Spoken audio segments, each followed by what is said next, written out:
ছোট ভাইকে কাঁধে নিয়ে ইয়া আল্লাহ বলতে বলতে কান্না করছে আর হাঁটছে ৮ বছরের এক ফিলিস্তিনি শিশু। সম্প্রতি এমনই একটি ভিডিও সামাজিক যোগাযোগ মাধ্যমে ভাইরাল হয়। এতে সারা বিশ্বে তোলপাড় সৃষ্টি হয়ে যায়। জানা গেছে ওই শিশুর নাম জাদৌয়া, তার বয়স ৮ বছর। তার ছোট ভাইয়ের নাম খালিদ। জাদৌয়ার বাবা জানিয়েছেন, দক্ষিণ গাজায় তারা অবস্থান করছিলেন। জাদৌয়া তার বন্ধুদের সাথে খেলছিল।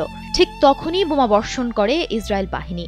এতে সবাই ছত্রভঙ্গ হয়ে যায়। বোমবর্ষণের সময় জাদৌয়ার বাবা একটি ভবনের প্রবেশের পথে লুকিয়েছিলেন। প্রবেশপথ বন্ধ হয়ে যাওয়ায় তিনি আটকে যান। এখন যে কোনো ব্র্যান্ডের পুরাতন এসি বদলে নতুন ওয়ালটন এসিতে উপভোগ করুন 25% ছাড়।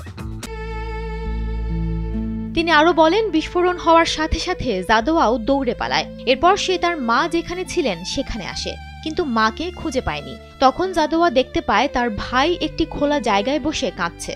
তড়িঘড়ি করে ভাইকে কাঁধে তুলে নিয়ে অন্যদের অনুসরণ করে পালাতে থাকে সে। ৮ বছরের জাদৌয়া তার ভাইকে কাঁধে নিয়ে 10 কিলোমিটার পথ পাড়ি দিয়েছে। তখন জাদৌয়া এবং তার ভাই খালিদের ভিডিও করে তা ইন্টারনেটে পোস্ট করেন ফটো জার্নালিস্ট আহমেদ ইউনিস।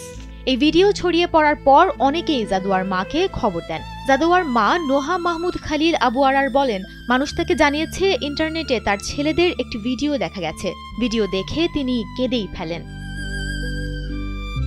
তিনি বলেন, তারা তেল হাওয়া এলাকায় স্থানান্তর হয়েছিলেন। তার স্বামী শিশুদের জন্য খাবার আনতে বাইরে গিয়েছিলেন। ঠিক তখনই ইসরায়েলি সেনারা বোমা বর্ষণ করে। এতে তারা ছত্রভঙ্গ হয়ে যান। ভিডিও দেখে তিনি খুব অবাক হয়ে যান। জাদৌয়া এমন কাজ করতে পারে দেখে তিনি খুশিও হন, কারণ এই পথ পার হতে গিয়ে পুরুষরাও ক্লান্ত হয়ে পড়েন। সেখানে একটি শিশু তার ভাইকে নিয়ে হাঁটছে।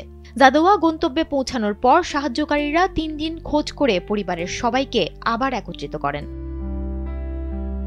ফটো জার্নালিস্ট আহমেদ ইউনিস বলেন, অনেকেই তাদের প্রশ্ন করেন তারা কেন এসব ছবি বা ভিডিও করেন। তিনি তাদের বলেন, এসব ছবি বা ভিডিওর মাধ্যমে দুনিয়া জানতে পারে গাজায় কি হচ্ছে।